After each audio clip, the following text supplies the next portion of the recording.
Oh, Adam's not. We're going to officially call the meeting to order. It is 6 o'clock, so we're still good. Okay. Good evening, everyone, on this thankful Thursday. Glad to have you guys here, and we're going to get our meeting started on time. And I am Denise Wilson, I'm chair, and we would like to start with our flag salute, and I'm going to ask Commissioner Lyman if you would lead us in the Pledge of Allegiance. Put your right hand over your heart. I pledge of allegiance to the flag of the United States of America and to the republic for which it stands, one nation, under God, indivisible, with liberty and justice for all. Amen. Thank you. Thank you very much. And can we have a quick moment of silence for Ukraine?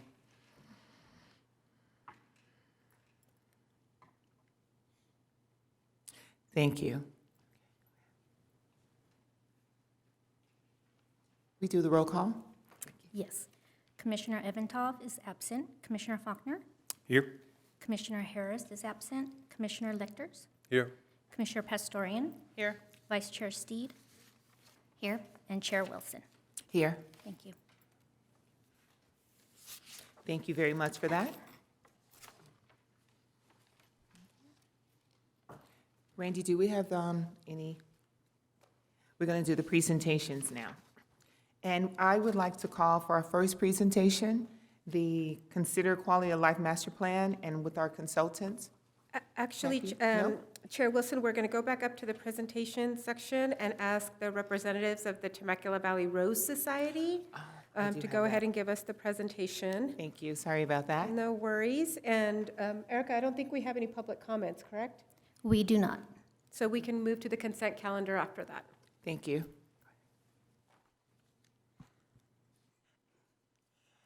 Good evening, Commissioners. On behalf of the Temecula Valley Rose Society, Kathy Trudeau and I would like to thank you for this opportunity to share information about Rosehaven Heritage Garden located on Jedediah Smith here in Temecula. Temecula Valley Rose Society is a nonprofit founded in 1990. In 1991, we planted 800 roses on a small strip of land which were donations from two of the big growers here in Southern California. We thought we asked for 50, and we thought they just cleaned out their warehouse at the end of the year. 31 years later, we are still planting roses and have nearly completed development of the 3.4-acre garden. Rosehaven is owned by the Temecula Valley Rose Society. It is a private garden. As part of our society's community outreach, Rosehaven is open to the public from dawn to dusk daily. Each and every person, whether resident or visitor, is welcome. Rosehaven is open to all. People come to Rosehaven for quiet enjoyment, walking our labyrinth, contemplating nature from a bench, or reflecting on a myriad of issues while strolling the pathways. People come to Rosehaven for active learning, how to care for many types of plants, how to compost, participating in workshops and events for all ages, plus discovering the variety of birds and wildlife living at the garden. People come to Rosehaven for healthy living, a place for exercising, and a place for appreciating fruits and vegetables growing in our tree of life. Today, we want to share with you our newest garden development project, the Peace and Friendship Garden. White roses will be planted symbolizing peace, and yellow roses will be planted symbolizing friendship. We will be planting 6 peace poles. Each pole will contain a message of peace written in 8 different languages: English, will be on every pole, with 7 other unique languages, for a total of 43 languages to be represented in the garden. In addition, we will have a message of peace in Braille. We thank the Temecula Valley Unified School District for providing us with a list of the 42 languages spoken by students and their families. The Rose Society wants to share with our community, both near and far, that our garden is a place of diversity and inclusion where all are welcome. We have a short video of Rose Haven and our Peace and Friendship Garden currently being developed. Afterwards, Kathy will share the history of peace poles. As the 18th century playwright Richard Sheridan said, and we at the Rose Society hope that you will accept our invitation. Won't you come into our garden? Our roses would like to see you. And now's the video.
Good evening.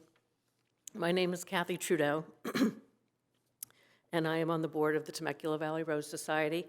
Thank you so much for having us this evening. We appreciate your time and interest. I'd like to share a brief update on the Peace and Friendship Garden and the history of the Peace Pole. I encourage you to come to Rosehaven if you've not been lately. As you saw from that video, it's changed a lot over the years, and we would love to give you a tour of the garden at your convenience. As a community partner, we're pleased that we can share the peace and tranquility of a garden. Our world and lives have become much more complex, so this seems like the perfect time to promote the message of international peace and friendship. Peace is a simple word. Achieving it and sustaining it is much more complicated.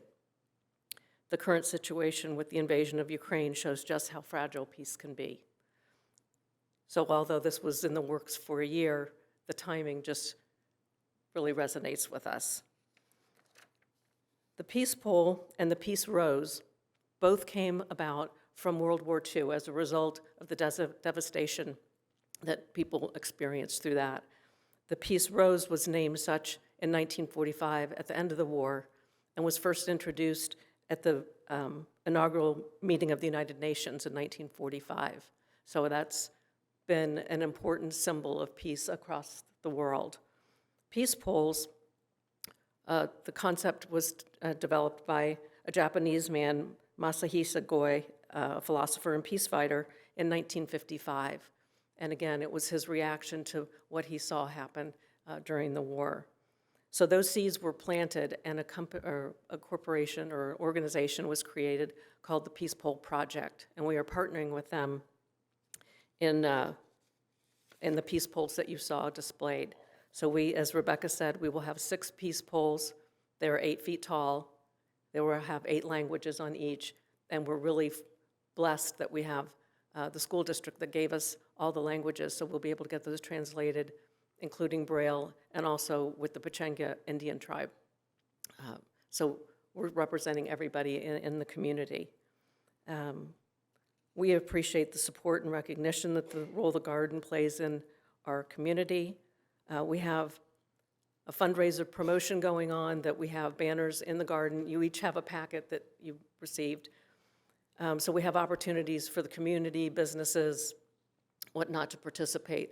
The top level is the Peace Pole sponsor, and there were 24 spots, and 12 of those are now remaining. So we've had a really nice reception to that way for people to communicate how they care about the garden. Other ways that it's benefiting the community, we have our Temecula sister cities will be featured with the language in Japanese and for the Netherlands. As I said, the Pechenga Indian tribe.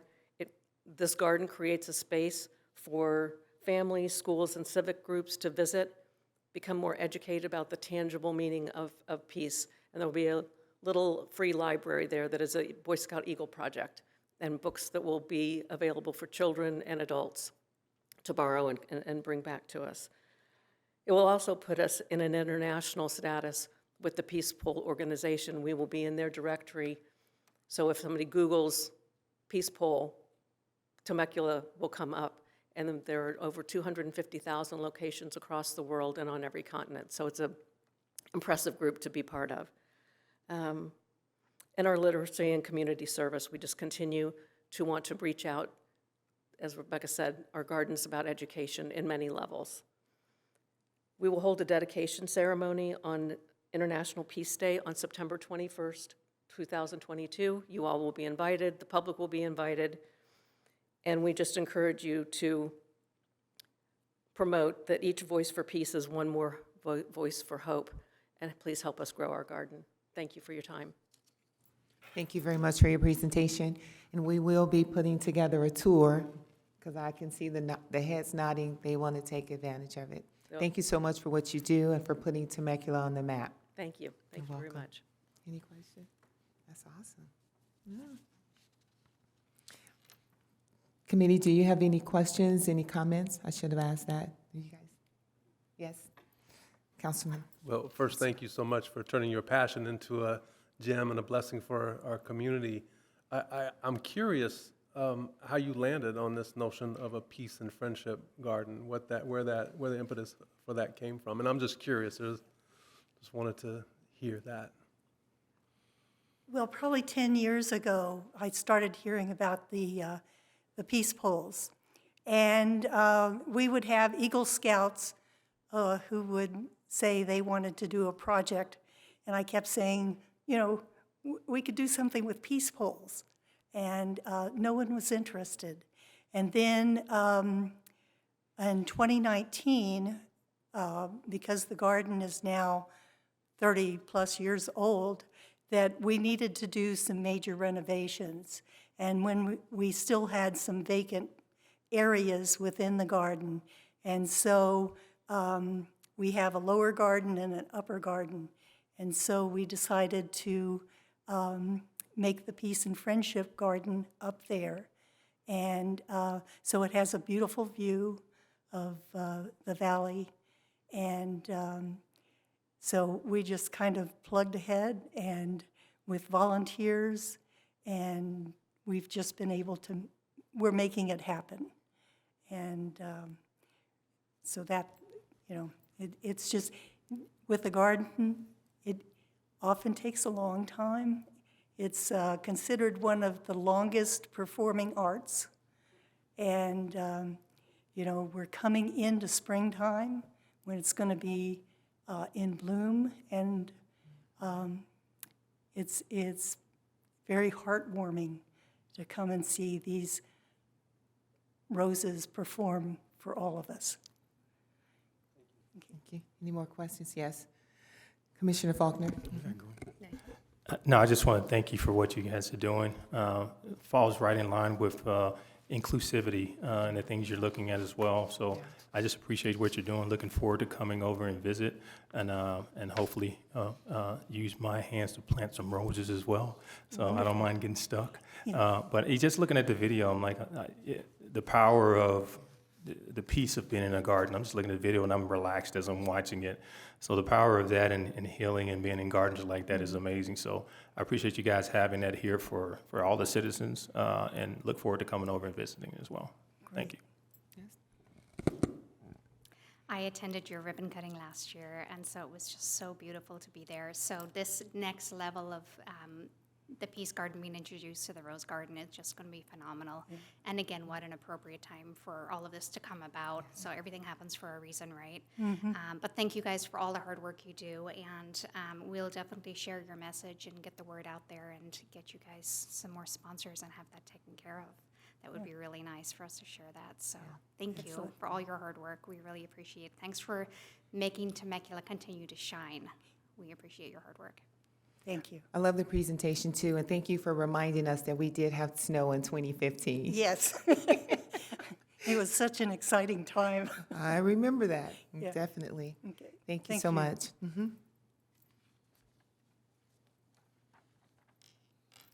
Okay. I'm gonna go. So we don't have any comments, correct? Public comments? No public comments. Okay, so we can go ahead to our agenda, and I'm going to call up the. Oh, we need to do the action minutes, the consent. Did I do that? Oh. Okay, I'm really trying to speed this meeting along, so sorry. Consent agenda. Okay, Somebody want to make a motion to approve the action minutes? I'll make a motion. Second. I have Vice Chair Steed with the first motion, and second, Commissioner Faulkner. I'll take the roll call vote. Commissioner Eventov and Commissioner Harris are absent. Commissioner Faulkner? Aye. Commissioner Lecters? Aye. Commissioner Pastorian? Aye. Vice Chair Steed? Aye. And Chair Wilson? aye. Thank you.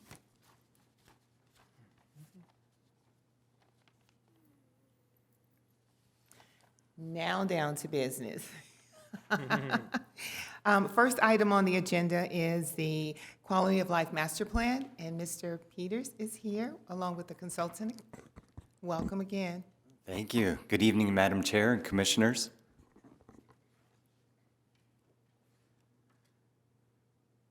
And thank you for allowing us to go early in the agenda. No Appreciate it. problem, definitely. So this is the equity core value. We were here last month, and we're bringing you back more detail, and we provided a memo before the meeting. So this is the equity core value. Our agenda, what we're going to do is just give you an update on the upcoming schedule for the Qlmp. And then our discussion topics will include potentially underrepresented groups in Temecula, the draft equity goals and proposed indicators, and then some closing remarks. So our upcoming schedule, tonight we're before the REDI Commission to talk about those goals and indicators. Next Tuesday, we'll be at the Blue Ribbon Committee to present the equity core value and all the work you've done. And then in April, with the Blue Ribbon Committee, we'll be discussing the city vision statement and key projects. And then in May, our consultant will be pulling the document together. And in June, we'll be back before the Blue Ribbon Committee with a preliminary draft document. And then the end of June, we'll have a public draft. That's when we'll have additional workshops, outreach, and pop-up events. And then in July, we'll be back before all of the boards and commissions. And then our goal is to be in front of the City Council in August with a final document. So pretty aggressive schedule, but Doug's assured me we're right on track, so it's good. Just a quick update too, and just a reminder that if anyone asks you about the Qlmp process, direct them to the website. That's where everything is at. So that's temeculaca.gov/Qlmp. They can take a look at the existing document. All of the videos, or all of the meetings have been recorded, so they can watch the videos if they're interested. The survey is still active. We just extended it to the end of the month, try to get more input. There's a feedback button, and they can sign up for emails on the process. Since the last time we were here, just wanted to give you a quick update. We keep doing these pop-up events.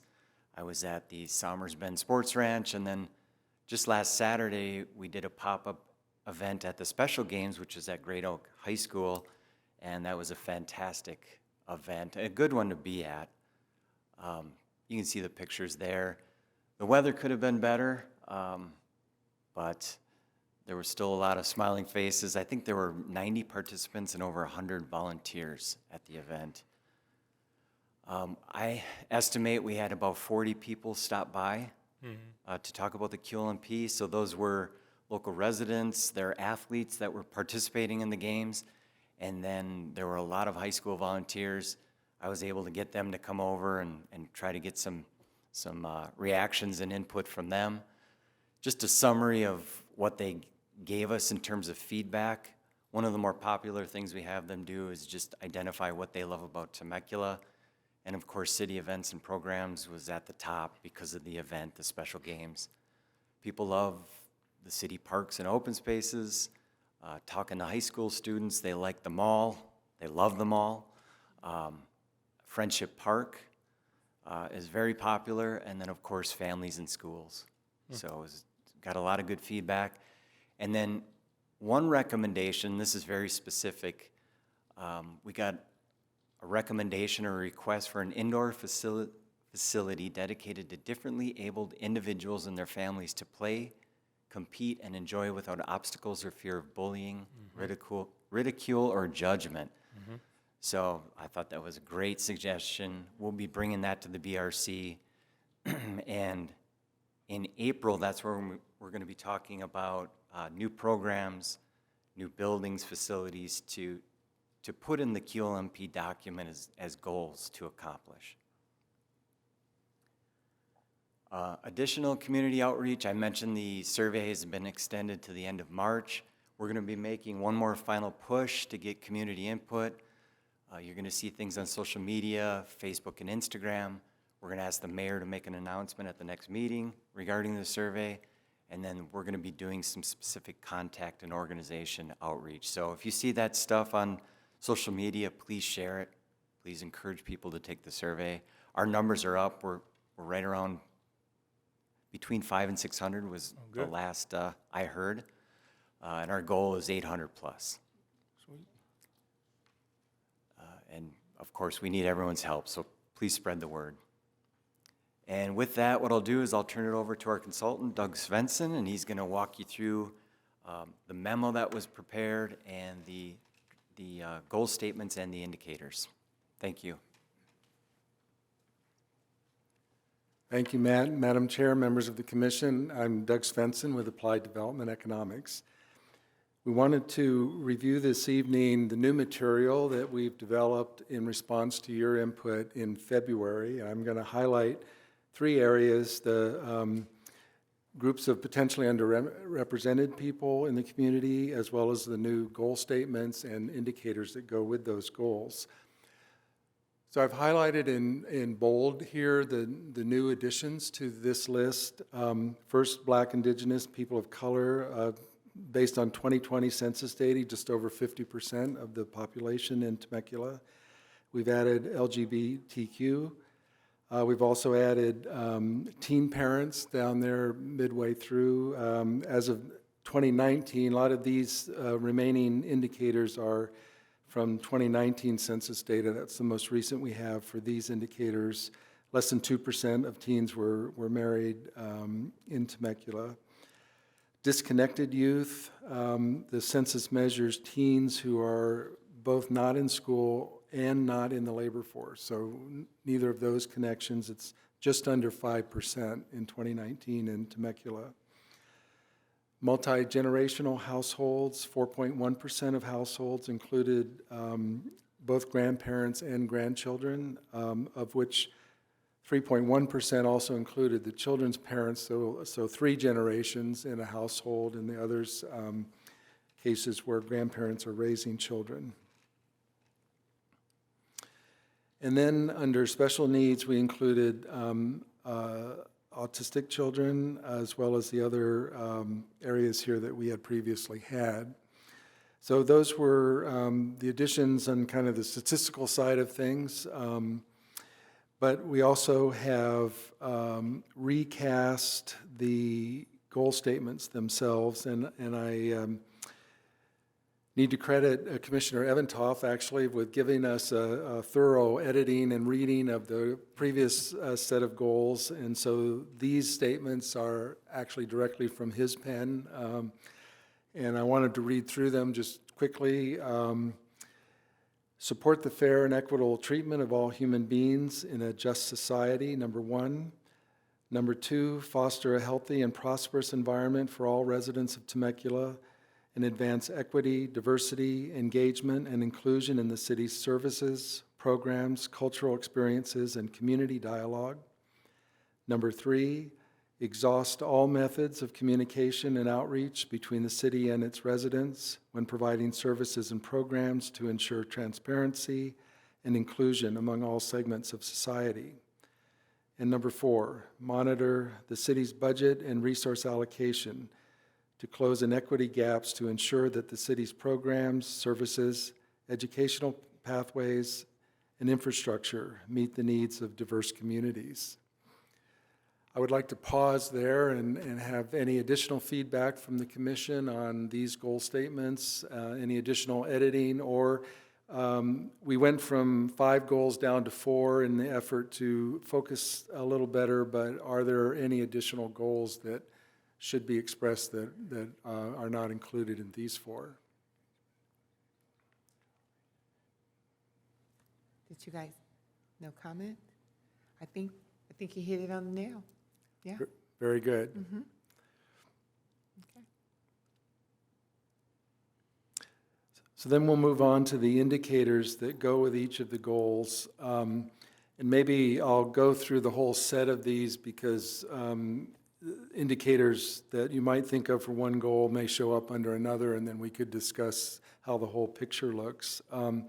So for the first goal, we focus there on the various metrics that I reviewed with you at the last meeting in terms of socioeconomic opportunity from HUD under fair housing analysis, the Cal Enviro screen, which is the environmental justice component, as well as the other opportunity indexes that the city looks at in relation to its housing element.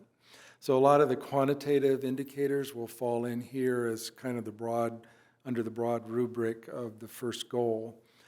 But also recognizing that the city's role is also extends beyond city government, and so we added a metric of maintaining and strengthening partnerships with other service agencies and organizations throughout the community that can help Temecula citizens access needed resources. So the idea there is that the city would partner in the broadest possible way to make sure all organizations are working together.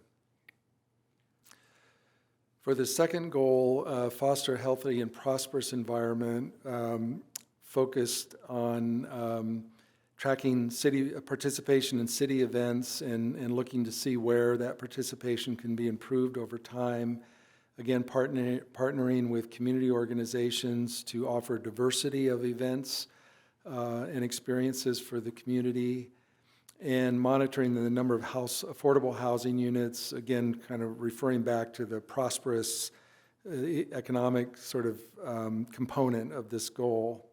And again, that information will come on a regular basis through the efforts of the housing element.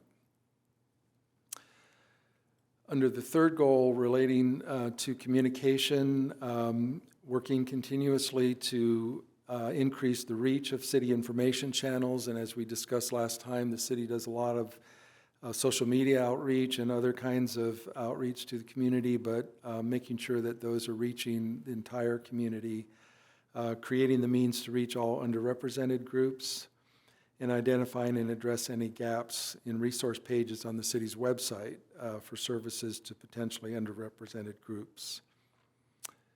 And then finally, the last goal refers directly to city resources and the budget in particular. So we've added the two indicators that previously had been part of other core values in the Qlmp, continuing to offer and enhance recreation programs for special needs residents, and continuing to fund and track the homeless outreach services and participate in the annual point-in-time survey. So those are all information resources that we believe the city has access to and can monitor on a regular basis to support each of the goals. Clearly, there could be a lot of other indicators, so we're really anxious for commission input on anything that you feel is really critical that's not represented in what we've expressed here in terms of implementation over time for each of the goals. Okay. Any questions, any input? Go ahead. Thank you. Thank you very much. Great presentation, great work. I actually have 3 questions, 3 points that I'd like to consider or offer. One in the contracting for services that the city contracts with, and I'm not sure how that is incorporated in here, but if there's a way to consider some kind of equity assessment or equity requirements in the contracting process that the city participates in or uses to hire services, Sure. provide services. That's a point well taken, would fit very well actually in Goal 4. Okay. And this is more of a question because I know that the city contracts for law enforcement and isn't part of the school structure so much. But if there's some way to coordinate with those two entities that have such a huge impact on the community, I'm not sure if that fits in this plan or not, but just something to think about. If there's a way to do some coordination there, it might be of real value to all 3 entities, in fact. Certainly, there is another core value in the Qlmp that relates specifically to safe and prepared community, where a number of indicators related to police services and community policing, and so we'll look to that area to strengthen those. Thanks. And then that was one, sorry, it sounded like 3, but that was one. Yes. The second one is around the outreach. And there's something more than just relying on methods that people that are out in the community can independently connect with. There's this need to be proximate with the people in the community, especially those that don't have internet access, don't have access to the means of tapping into the website, newspapers, flyers, things like that. So I would encourage us to think about a way to be in community, be present in community in some fashion, whatever that looks like, depending upon the context of the outreach. And lastly, the point about tracking homeless outreach services, that measures the services, it doesn't necessarily measure outcomes for the populations that are struggling with being homeless.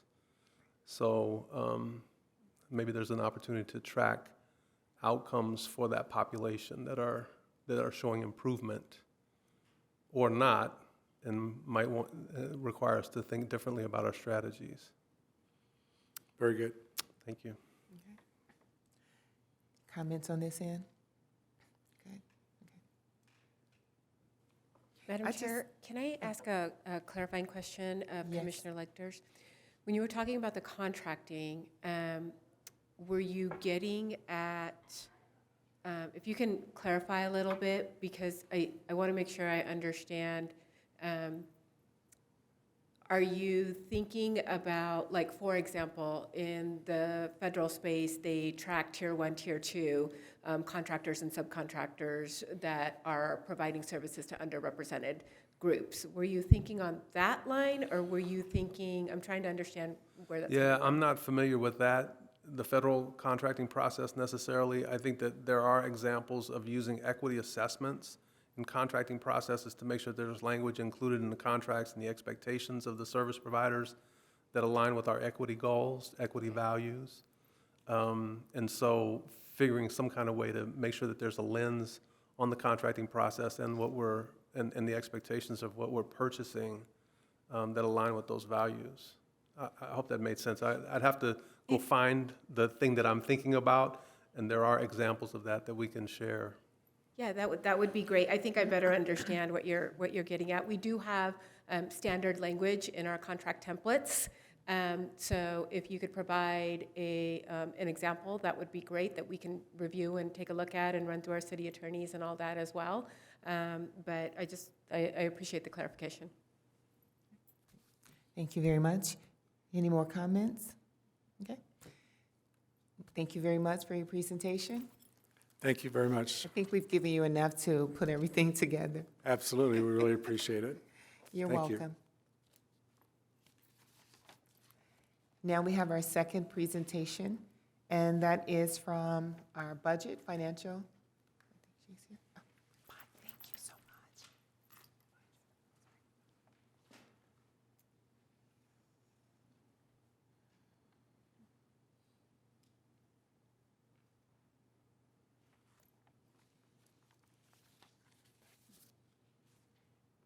The computer froze, 1 second here.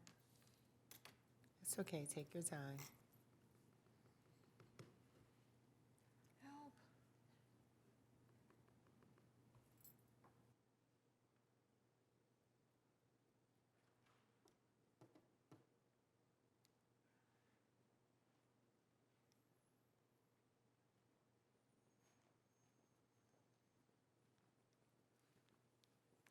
It froze.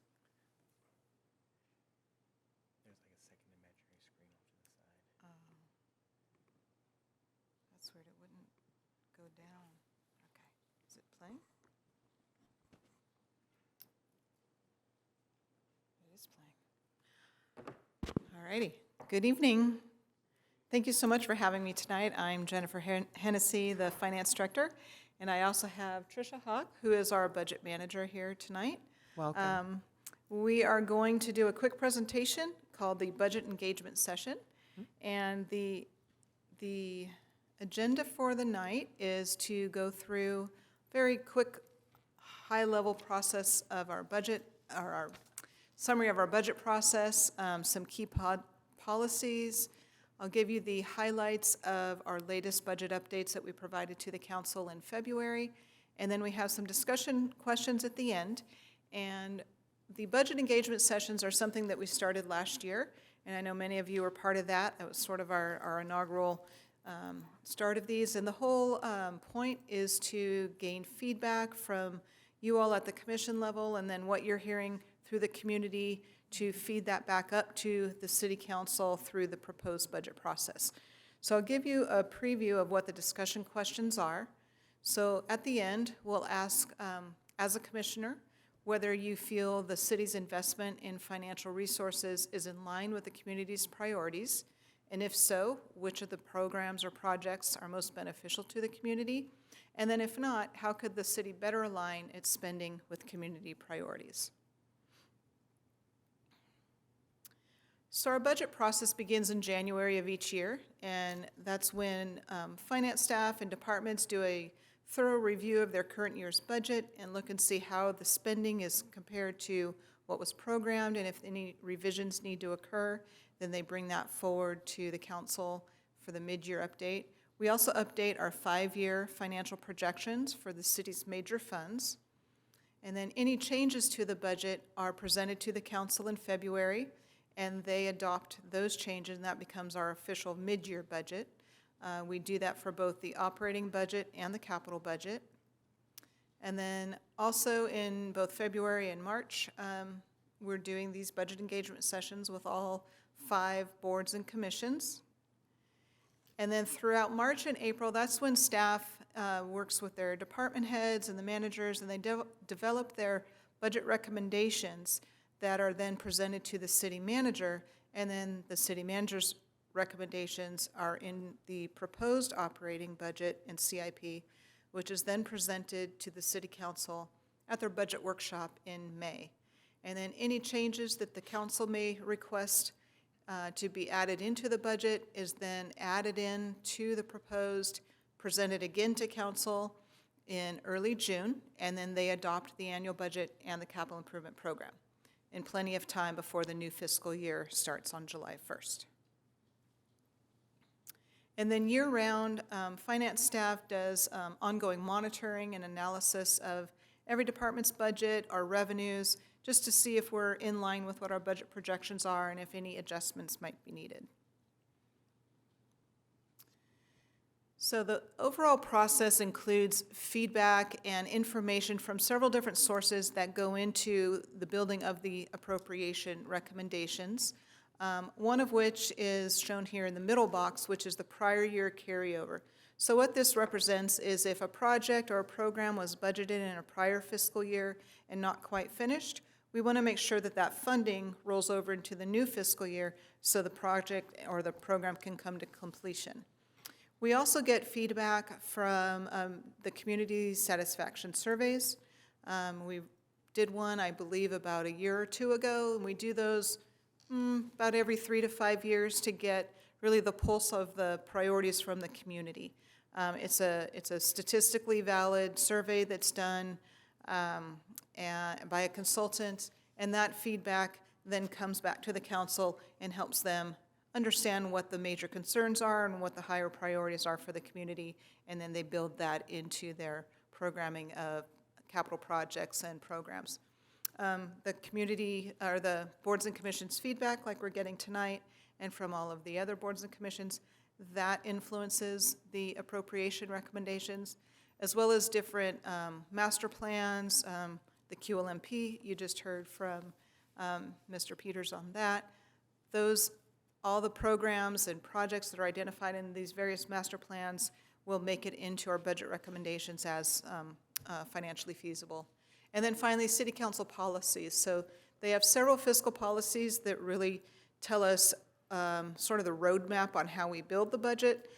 We bring those to the council in early February for them to review and then either affirm those policies or make changes to them. So we did that in the first meeting in February.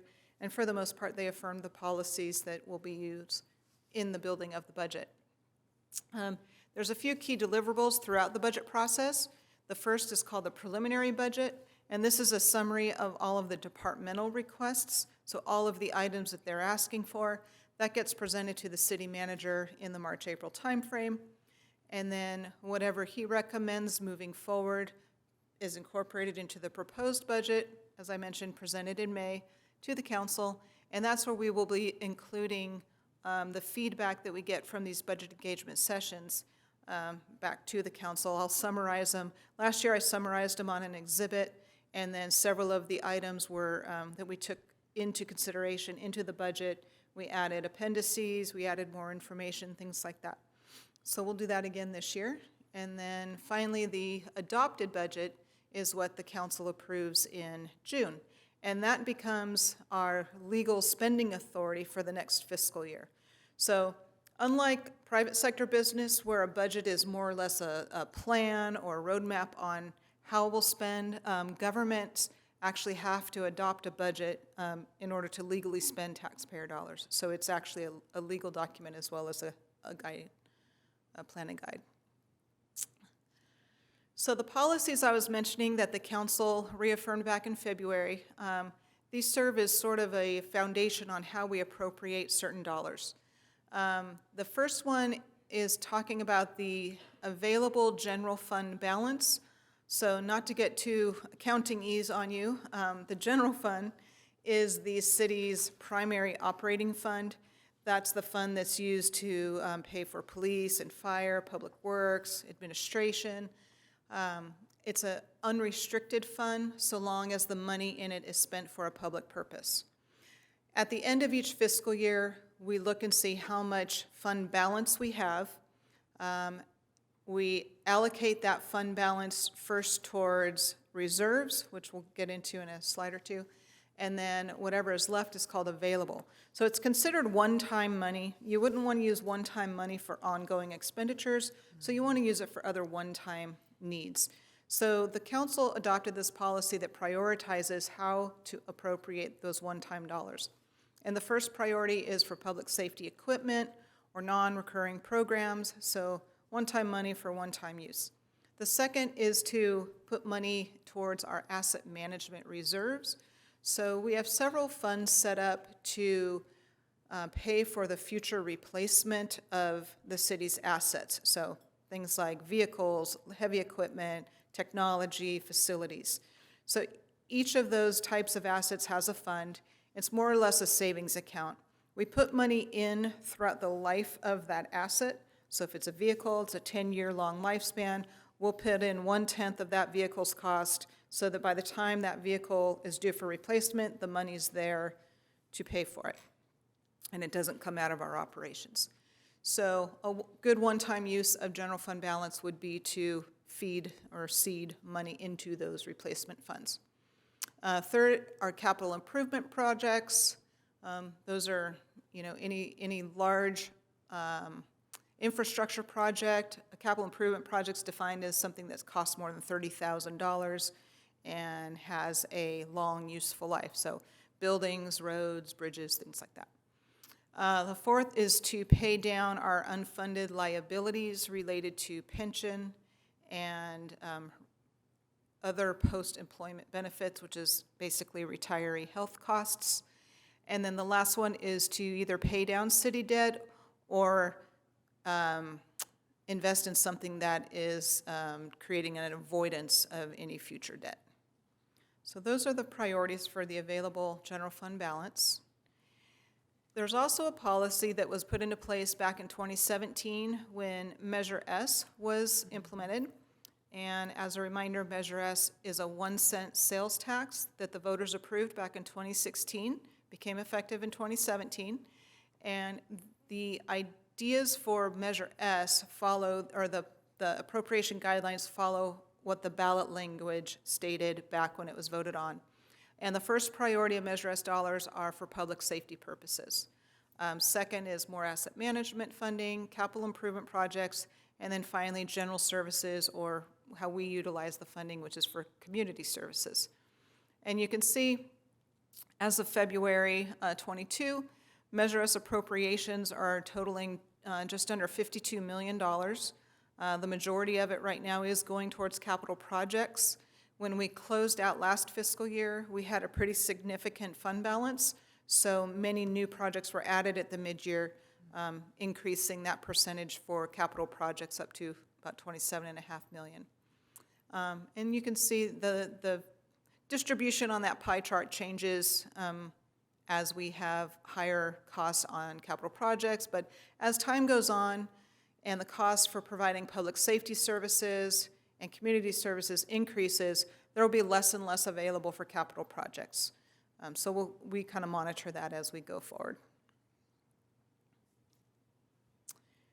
So switching over to our budget highlights. So as of last month, these are our latest projections for the general fund revenue.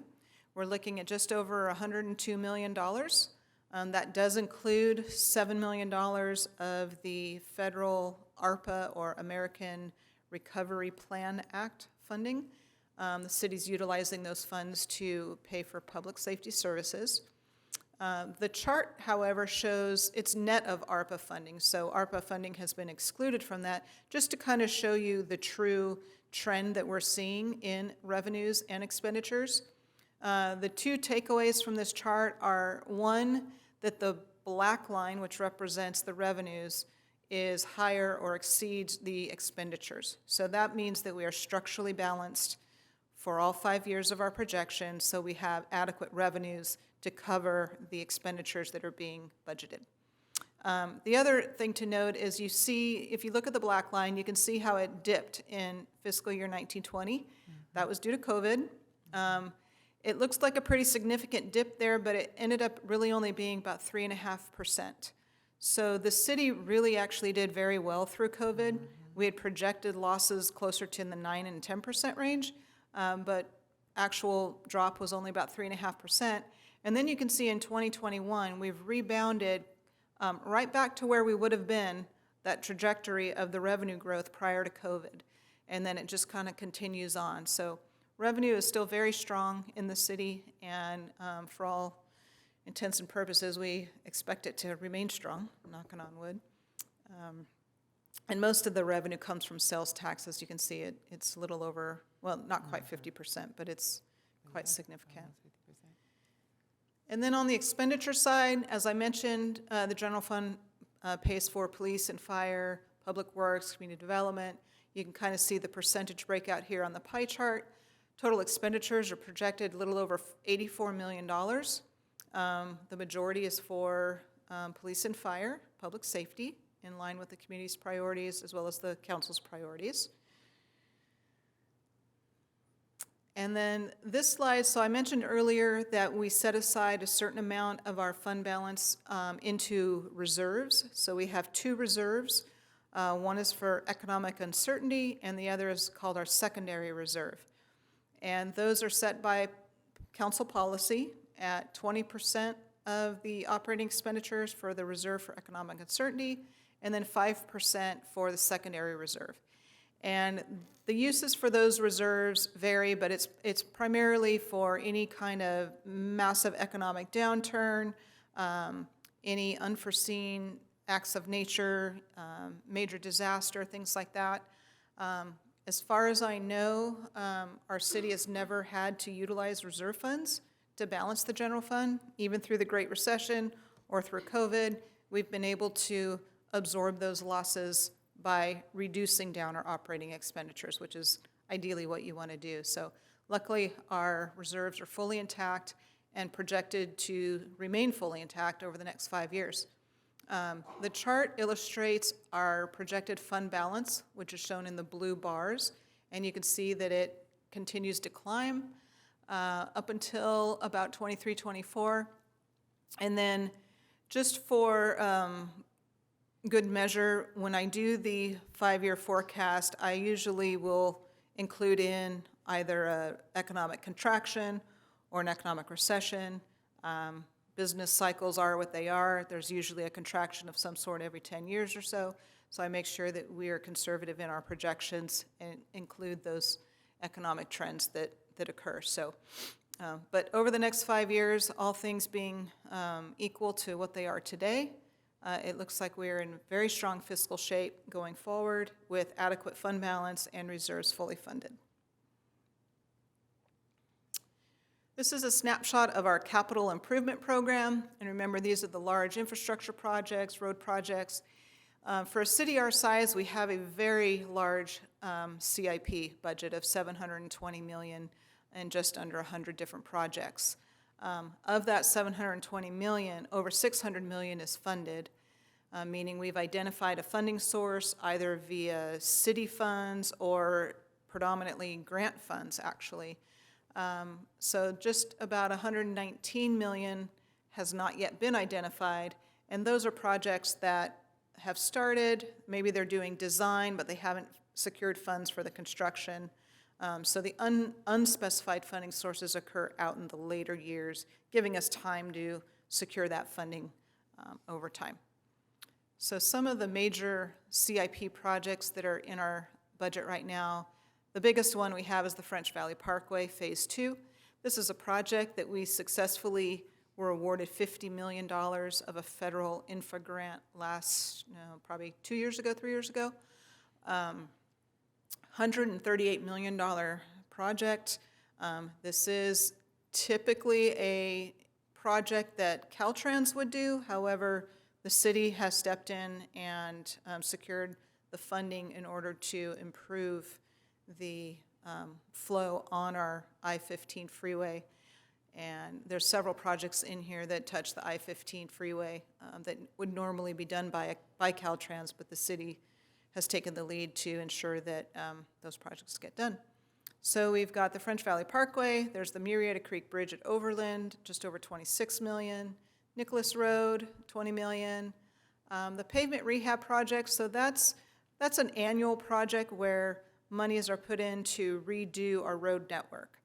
And the city has an index of the road conditions, pavement condition index, that Public Works has a consultant maintain and update, and it lists the conditions of the roads from worst to best. So it's basically a list of roads that need to be refurbished or rehabilitated in order. So every year we invest, anywhere from $7 to $8 million in this project. So over the next 2 years, we have just over 14 million that will go into pavement rehab throughout the city. And then the last project here is the I-15 congestion relief, where auxiliary lanes will be added to the 15 between Temecula Parkway and Rancho Cal to widen the roads to alleviate traffic. For infrastructure projects, we have 47 totaling almost $95 million. The Margarita Rec Center is being demolished if it hasn't already. That project is underway, and that will be building a new recreation center over there at Margarita at the Mike Nagar Park. And then we have the Community Recreation Center, the CRC renovation. That'll be getting started here later this fall, I believe. And there is another project, the Santa Gertrudis Creek Pedestrian Bicycle Trail Extension. That might be the longest project name we have. But that's going to be occurring here. It's a little over $6 million. And then we have a fiber optic communication system upgrade, about $1.6 million. So these are, obviously, there's many, many more infrastructure projects, but these are the largest ones that will be occurring here in the next fiscal year. And then we have a category for parks and rec projects, total of 18, a little over 36 million. Some of the bigger ones are the CRC splash pad and adding more shade structures. Pickleball courts, the ever so popular pickleball courts budget has gone from 1 million to 2 million. Wow. So that'll be installing several pickleball courts in a complex down in the Wolf Creek area. We added 3 new projects here at mid-year. The first one is the Murrieta Creek Regional Sports Park, and that is not yet fully funded, so we have some design money put in there to start the design of that sports park. Overall, we believe it'll be around $8 million in total. And then we added $1 million for the Ronald Reagan Sports Park Skate Park project, and then also at the Ronald Reagan Sports Park, the hockey rink. So improvements to add a shade structure or a roof, basically, to the hockey rink, $750,000.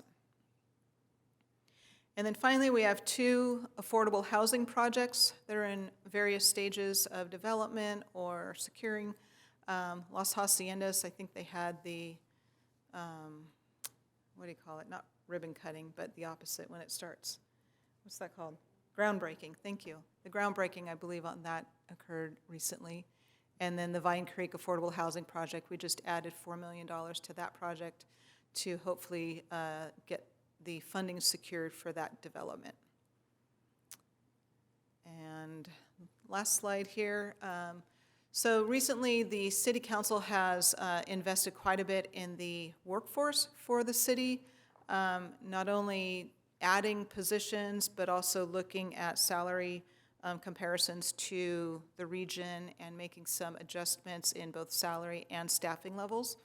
This chart plots the authorized positions since 1995. And you can see that our peak headcount was in 2007-08 at 210. And we just recently added 10 new positions, bringing our headcount up to 190.95. So still about 20 positions below our peak, but you can see what our general fund budget has done over that time, which is shown in the green line there. And it's gone up over 40% since our peak headcount. So, fewer staff doing, trying to keep up with the increase in programming and projects. And that general fund budget amount there does not include the addition of Measure S or our CIP, which have also grown very significantly over the time frame. So overall headcount is 190.95 for authorized positions. We also have several part-time or project, seasonal type positions that help out. And then police and fire, which are contracted through the county, their headcounts are noted here, with fire at about 71 employees and police at about 151 contract employees.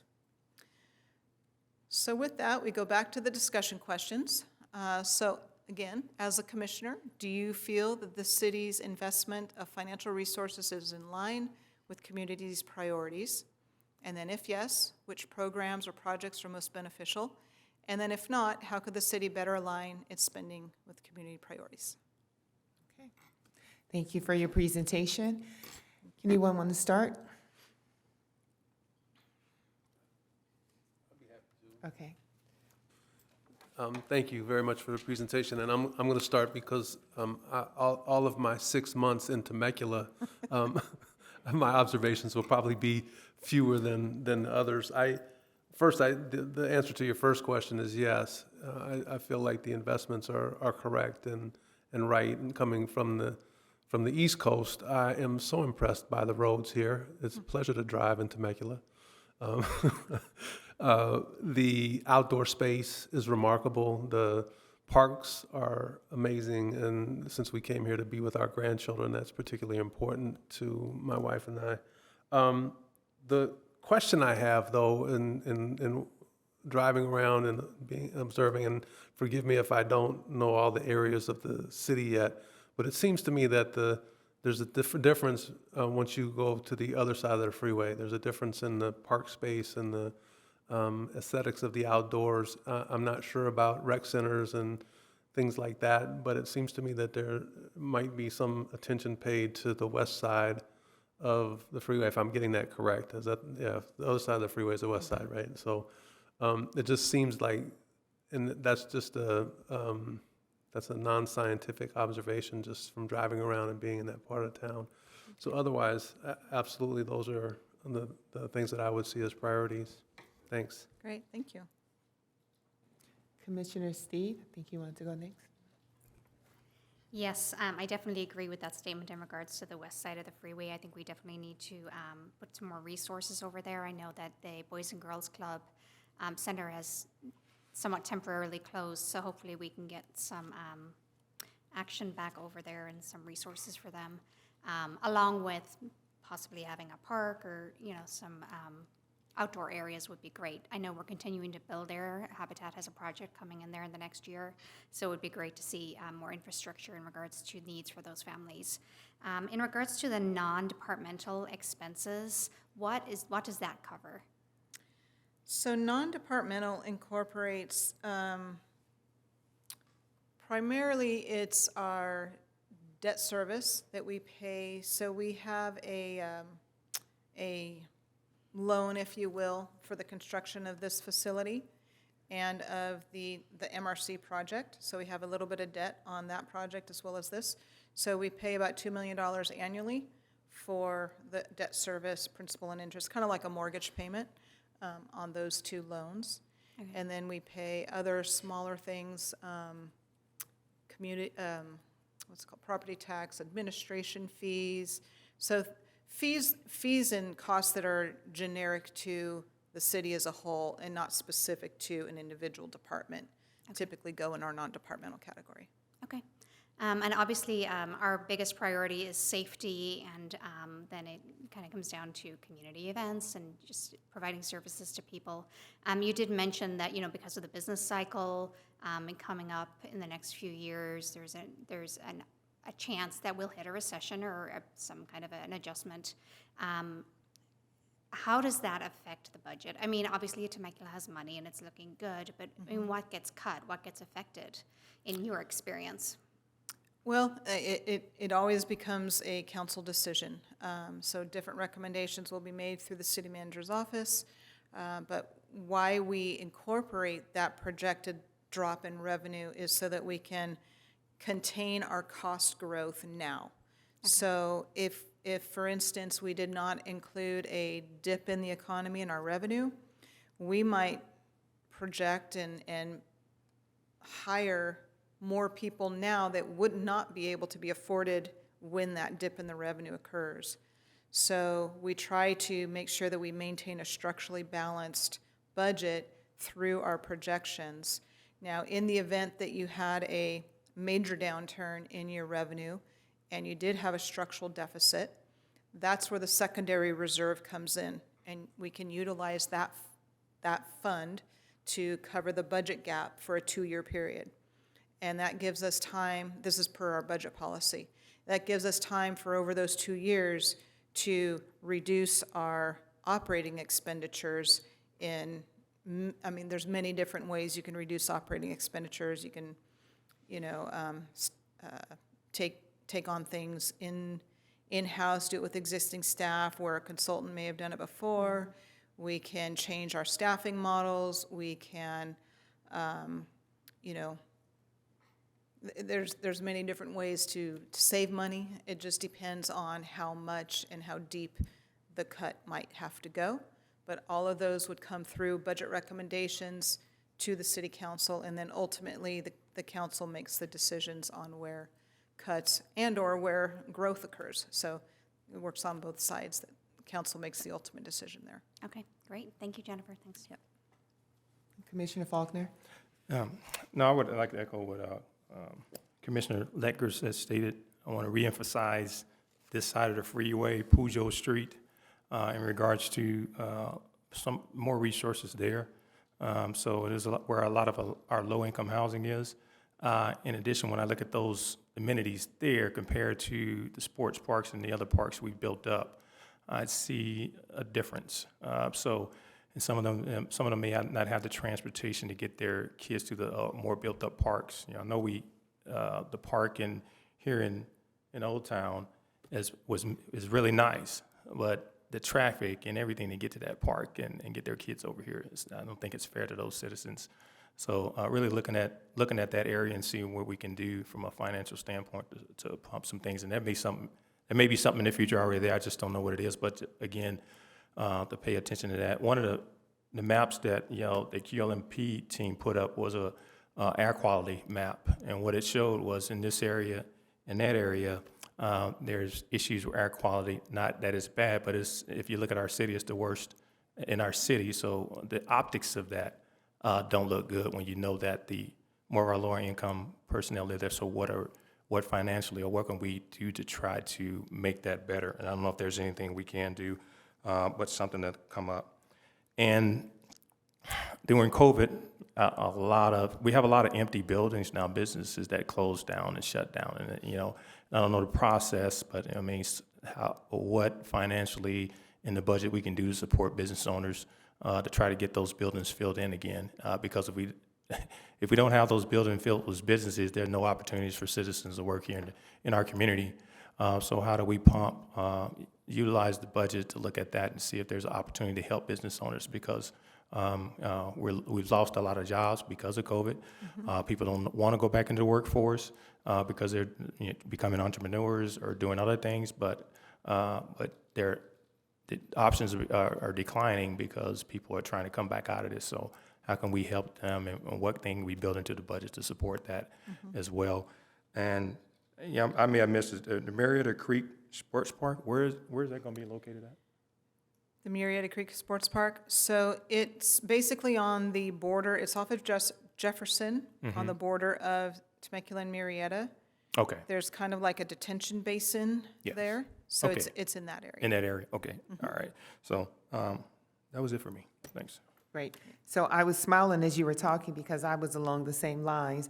I said all of our parks and all of our play areas should really look the same, because if you have a mom that lives in a different part of Temecula that don't have a car, she still should be able to take her kids to a park that looks like the park in Wolf Creek or that looks like the park in Harveston. And it shouldn't be because I live on this side of town, I don't have the same amenity. So I agree with you, Commissioner Faulkner. I was along the same lines. And then the other thing was, of course, I feel that our city is spending their money very wisely. We're always in a good spot. Safety is always number one in the city of Temecula. My question was about the freeway, the 15, because it is always so congested. Is Pachanga helping out with any of those expenses to widen the freeway between Temecula Parkway and Rancho Cal? They are, yeah. good. They have contributed, I want to say it's $2.5 million towards that project. Right. Yeah. And then Yeah. another $2.5 million towards the landscape enhancement that's going to occur down on 15 Temecula Parkway. So all that re-landscaping and everything, they're contributing to that as well. That's good to hear, because I take that route all the time going home, and I'm like, okay, get these people out of here. But no, that's fine. We love them here because we're a tourist town, and like you said, our sales tax is what's bringing us in the big dollar, so we thank them. We like them. Another thing is this where we can mention that we would like to have a budget item for the REDI Commission? To take that into consideration? Like a operating budget? Yes. Okay. We can talk with Ms. Joel about that. Yeah, we'll talk to. Yeah, she did. Yeah, she did not know that. We talked amongst ourselves over here. Well, we have our budget meeting next week, so we can discuss it then. Thank you. And Commissioner So Pastorian. can I ask a follow-up question on that? Yes. Because I think it's important to know if you are requesting some sort of an operating budget. Typically, none of the commissions have standalone operating budgets. It's through the department that has the liaison responsibilities. Okay, so that would be your department? So, so that's my department. So I guess we would need to determine what specifically would you want a budget for? And then correlate that with, are those needs of the other commissions Right. as well? Right. And so if we could get some feedback on what types of budget-related items would you not only envision for yourself, but also for your colleagues on the other commissions, given that no one has a standalone budget right now? Yeah, exactly. And I will say, some commissions do have training budgets when they go to different specific trainings, like the Planning Planning Commission. Commission. So that budget just is part of the planning budget. But that's really the only budget I can think of that commissions have, is really on the training Okay, that's good side. to know, yeah. Yeah, the Currently. Planning Commission, as a statutory body, has a Planning Commissioners Academy thing that they go to through the League of California Cities. But other than that, it's, That's and again, like Jennifer said, that is a part of the community development budget. They don't have a standalone. Okay. So if we can get some feedback on you, from you, and it doesn't have to be right now, but Okay.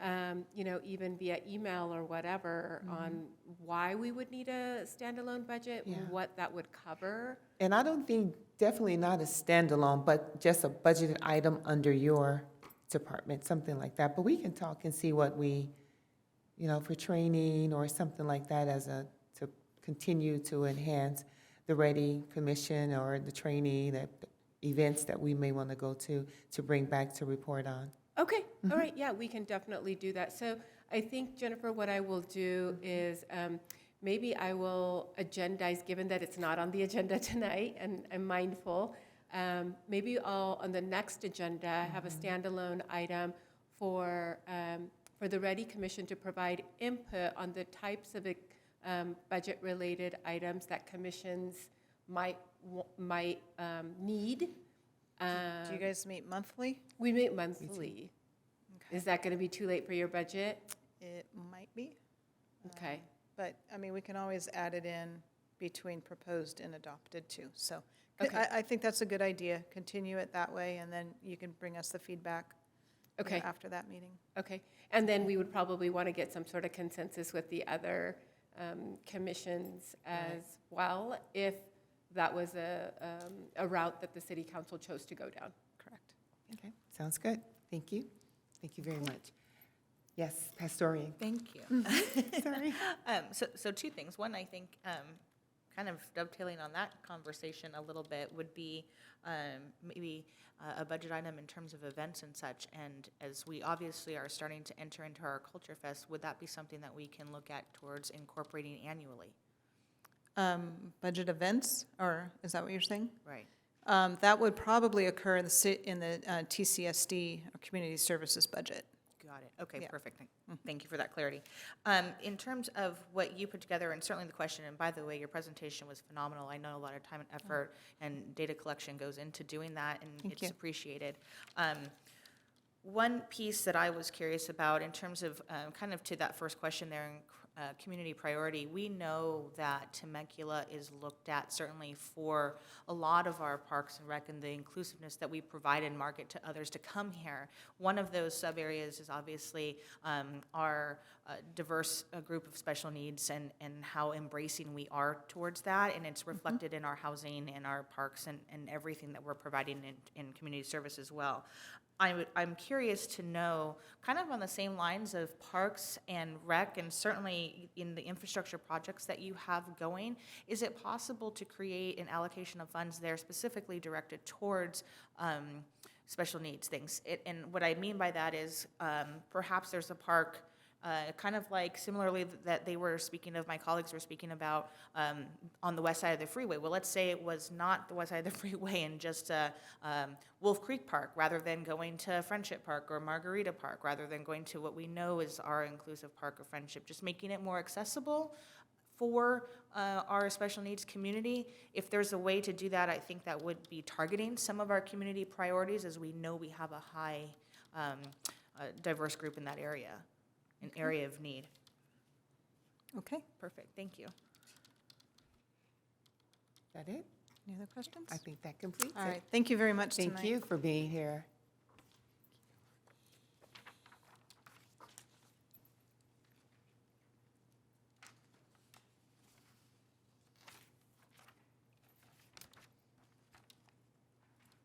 Do we have another presentation? Oh, that's it? Oh, that completes us. Okay, now on to, look at my agenda here. Dun, dun, dun, dun, dun. Commission reports. I think we are at the time in the evening where the commissioners get to let us know what they've been doing around town as it pertains to the city and to the REDI Commission. Let's see, should I save Commissioner Faulkner for last?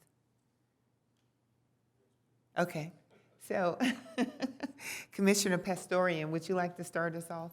Sure. So this has been not as busy of a month, I guess, as I would have liked it to be in some respects, but there is some good information. So as everyone knows, I'm heavily involved in the special needs community, and in education, period. So one of the really great things I want to kind of shout out to Riverside County Department of Education, who will be putting on a diversity training next week, and I'm really looking forward to attending that. So it's going to be a webinar, but just looking at how the DEI space is being incorporated into education is really, really phenomenal. We know that the impact that we make on youth, if we're looking to seek the better tomorrow that I know we all are, is really a focus, and it's probably the most critical in some respects. So so that's going to be happening next week, so I'm looking forward to attending that. I've been working very closely with Great Oak, obviously, on a couple of different projects, and hopefully we'll be seeing some of that fruition and attendance at our Culture Fest as well. So that will be something to hopefully look forward to, and hopefully we'll be able to jump on and get some of the other schools in attendance in Temecula Valley. yesterday, I sit on another, I guess, committee, for lack of a better phrase, for special needs in Temecula, associated with the Temecula Valley Unified School District, and that is our Community Advisory Committee. And one of the things that I promised them that I would bring up here tonight is simply creating those partnership and bringing awareness of some of the things that we have to offer as a city for our resources for our special needs community. While we know it exists, it may not be accessible or as readily accessible as we may think that it is. And it is trying to get some of that information back out to our families that need those resources. So if there's something that, a brainstorming idea that we can perhaps start to do and create a stronger partnership with that group, that would be really important, I think, as we start to strengthen the relationships that we have all around the community. And I know Lyman brought that up earlier, so it's just, I'm just echoing that again, and this is a good example of trying to do that to continue to bring those resources to all of our families. But with that, that's kind of my report. So looking forward to all the upcoming stuff Right. that's happening. Thank you very much for that. Commissioner Lyman? Thank you, Madam Chair. First, I want Commissioner Steed to know I passed out some of those flyers for the Culture Fest. One of them. I passed out one tonight. One. And I have the rest in my pocket to pass out. I'll share two things locally. One, and I'll just briefly mention this because I believe Commissioner Faulkner will talk more about this. I was pleased, my wife and I and our grandchildren were pleased to attend the Black Student Union Awards ceremony at Chaparral High School. It was fabulous. The credentials of those young people were amazing, and the way they were celebrated was phenomenal. So we were very pleased to be there and very pleased to expose our grandchildren to that event. The second that I'll share is my wife and I, who, by the way, is in the audience and celebrating her birthday today, and so has joined us this evening. Happy birthday, honey. We were pleased to do about a 45-minute long Instagram Live event through our church in celebration of Black History Month, elevating the importance of Black history and why we need to celebrate it. And so that was a pretty cool event that went out through our church. And then lastly, I'll say that again through the church, in participating in developing more racial reconciliation resources. We have a curriculum that I'm familiar with and have been part of from the East Coast called Race Literacy 101, which is a faith-based orientation to our history of race in this country. And so proposing that as a potential resource for the local community, along with some other ideas that are happening there. Thank you. Okay. Commissioner Steed? Great, thank you.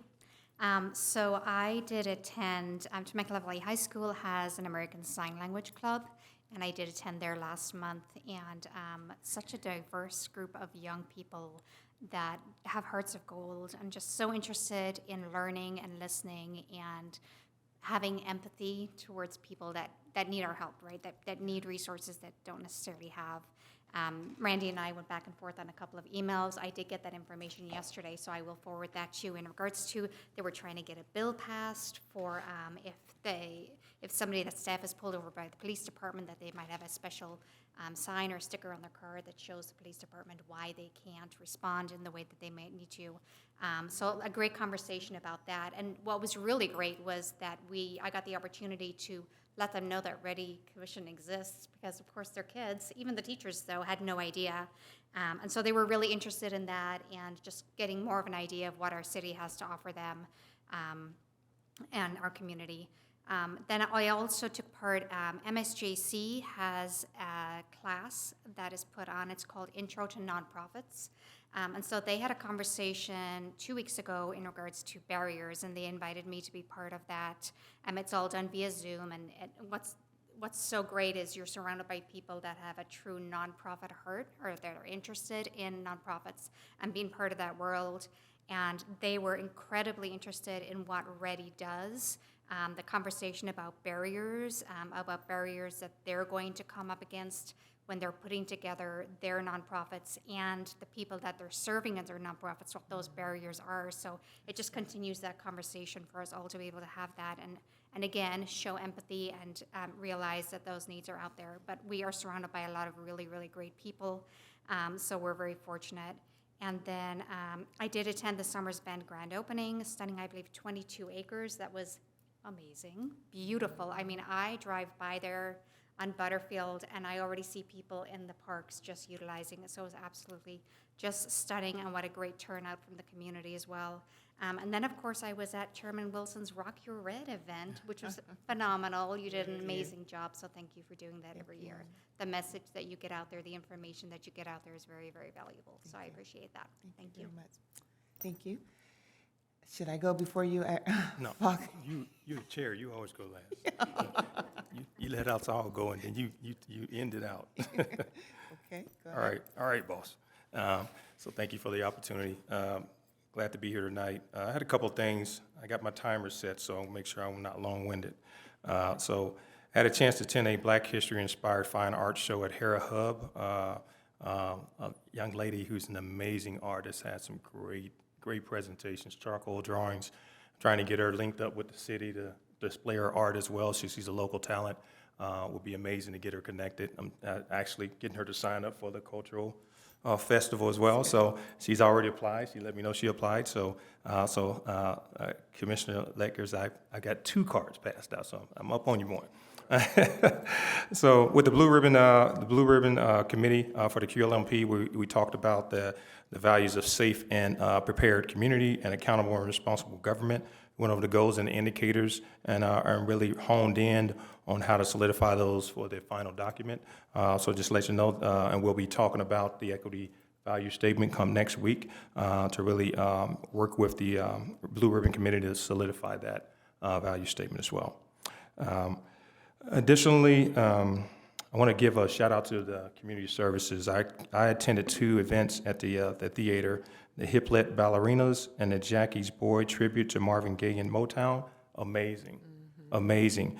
And I encourage them to continue to look at inclusive opportunities for entertainment within our community because guess what? Entertainment matters as well.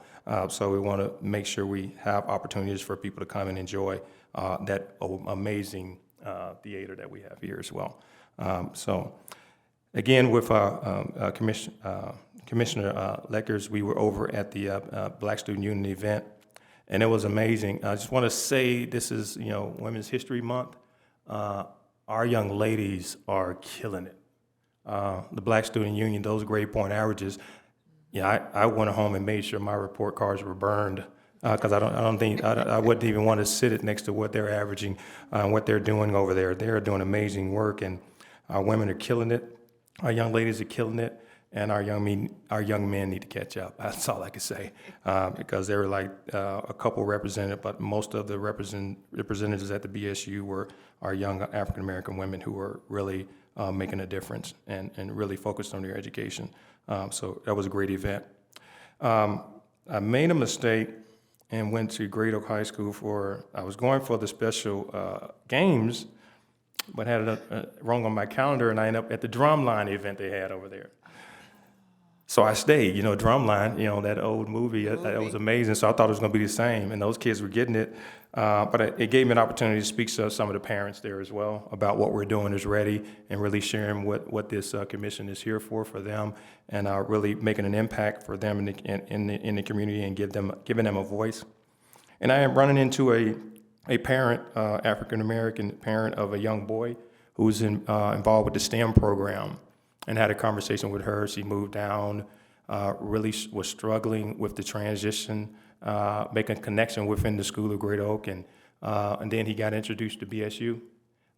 And she said it changed his grades and everything academically. He started to really engage. That's what these unions and they do for people within these educational institutions. They give them an opportunity and outlet. So they're very important. They're not taking away from anything. They're adding to the experience. So they're highly important, and they make a difference in our kids' lives. So Shout out to our Black student unions that are here. So with the special games, I had a chance to volunteer there. I took an event, the javelin throw, the Nerf javelin throw thing.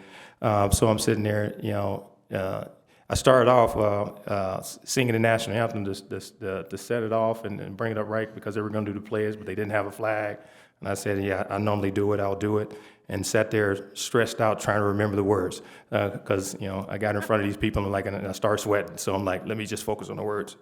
But then had the javelin throw and, these little kids, these special needs kids coming up, man, and man, it just pumps energy into my heart and my spirit and just encouraging them and their parents and, it was amazing. Next year, if you have a chance to, please get engaged. But the one thing I did see when I talked to the parents was there's a lot of challenges in that space. COVID did a lot of damage to some of the resources centered around their needs and how they connect their kids. And you can see it in the husband and the wife. I study, see, that was me.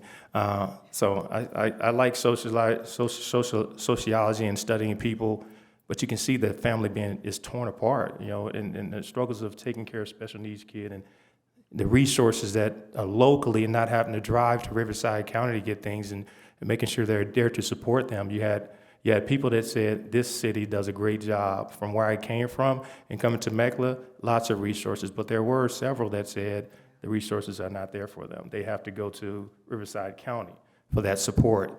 And it's putting a strain on, I can tell it's putting a strain on, and COVID putting a strain on their relationship and taking care of their kids, but this is putting a strain on them. So how we look at that, how do we get that communication back up on what's in our community, how we can connect them here closer, would be a great thing. So just wanted to share that. Passing out the flyers. And I had a chance to talk to some kids, Starbucks, graduated from Great Oak High School, and asking them what their experience was like.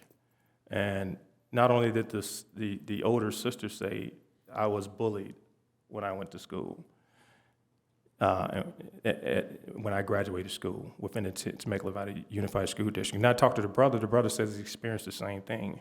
We really need to wrap our hands around this bullying thing and really get engaged in our schools and our leadership in our schools to really focus on this. This is a problem with inclusivity as well. So how do we engage to ensure that that's not happening, and how do we put policies in place to hold people accountable?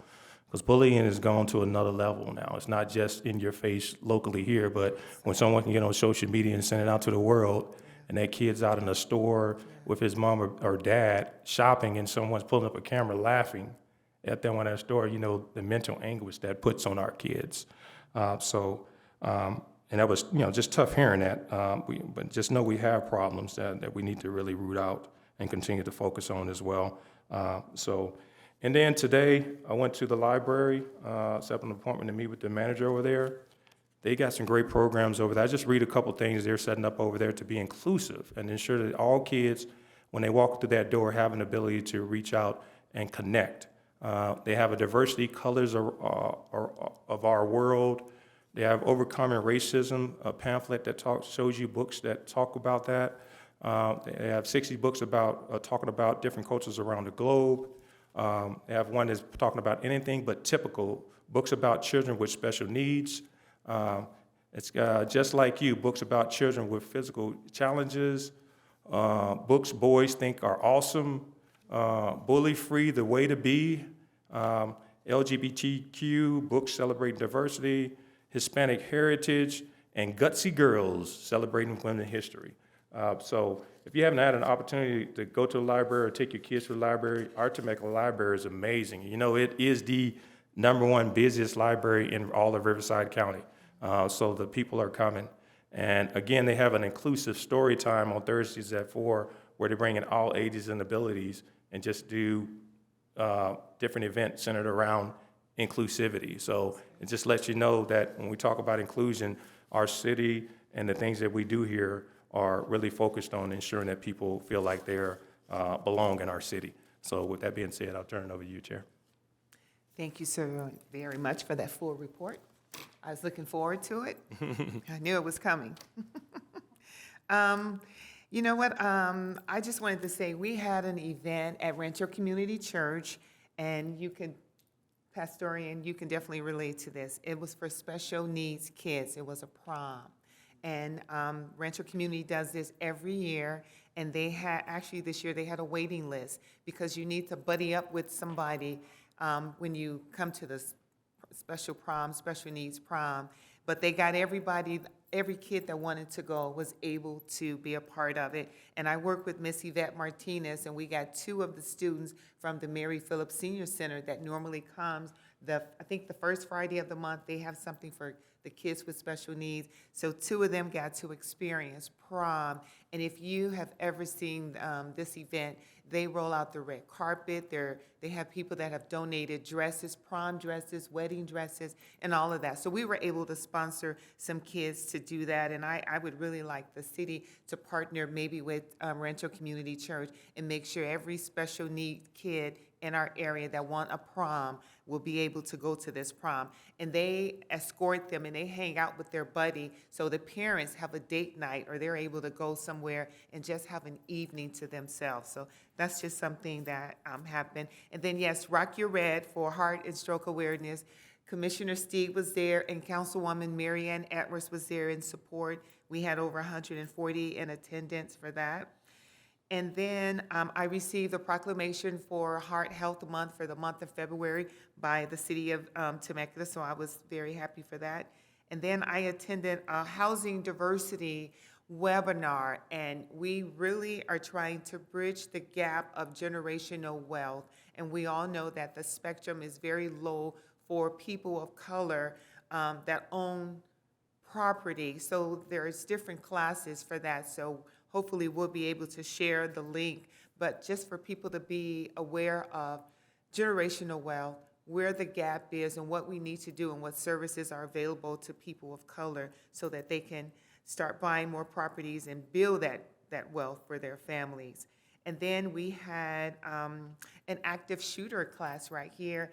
Commissioner Pastorian was there with me, Director Steve, and also Erica was there. So that was something very interesting to do. And then I keep getting invited to racial justice, something that Rancho Community have. So I have to put it on my calendar because I'm told that people call people from the racial justice about issues, concerns that they have that are going on in the city. I was approached at church the other day. Some Black owner in Temecula is being harassed, and they were like, we know you're on the REDI Commission. Can we talk to you? And I'm going to pull you in there too. But just to hear that something like this is going on in our city, and that's why I'm glad the REDI Commission is here, just to be a voice, just to listen and put them in the right direction that they need to go in. So that was something that was brought to my attention Sunday at church. But we're all in this together, and I think the more we learn, the more we can educate each other, and the more we can respect and put ourselves in someone else's situation, in someone else's shoes, to be able to be that beacon of light, and then to, like the presenter said earlier, peace prevail on earth. May peace prevail on earth. And that's what we need right now in these times in our world, in our city, in our family, in our state. We just need peace, and we need it to prevail drastically. So with that being said, that completes my report. And now for Director Joe, you have something? Thank you, Madam Chair. I did want to first congratulate the REDI Commission on having its first annual report and joint meeting with the City Council. So you guys did a great job, no one could tell that it was your first year doing that. You guys were just on it. So thank you very much. I also want to congratulate you. This month, we went ahead and we issued the Women's History Month proclamation. That is the series end to that for the first year of those 6 proclamations that you guys approved at the beginning of 2021, where you guys said, hey, how come we're not, issuing these proclamations formally? And so all of those proclamations, the first year of those issuances, has come to fruition, and they are now on our annual calendar. So congratulations on that. I did want to mention that the city council at its meeting on Tuesday night did complete its redistricting process and adopted Map B.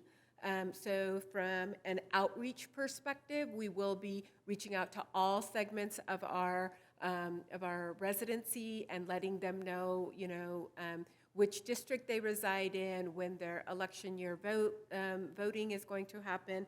So we will get that information out to you all as well via email. And if you can really, in your networking circles, just kind of reaffirm that the city did go through a redistricting process and voters should check to see that they're in the same district still, that would be really great. It didn't really impact, they selected the map that created the least disruption from a voter perspective, but there will still be some folks that move from one district to another. So we'll get that information out to you. You can help us spread the word. Again, Culture Fest is on May 21st. From what I understand, we have nearly 30 folks already that have submitted applications. We're keeping regular track of that. And then lastly, I would be remiss if I didn't mention Women's History Month, and Supervisor Washington was kind enough to honor both Jillian Larson and I for International Women's Day, which was on Tuesday. But most importantly, the fact that a supervisor and the Board of Supervisors is taking the initiative to go ahead and even acknowledge International Women's Day beyond just Women's History Month is really is being inclusive. And so for that, we thank him profusely, and that concludes my report. Thank you so very much. Did anyone else have a closing statement? Anything else to say? Well, I want to just say happy birthday to your wife. Thank you for spending your birthday with us. So without any more comments, I think I'm going to officially adjourn our meeting. Thank you so very much for being here.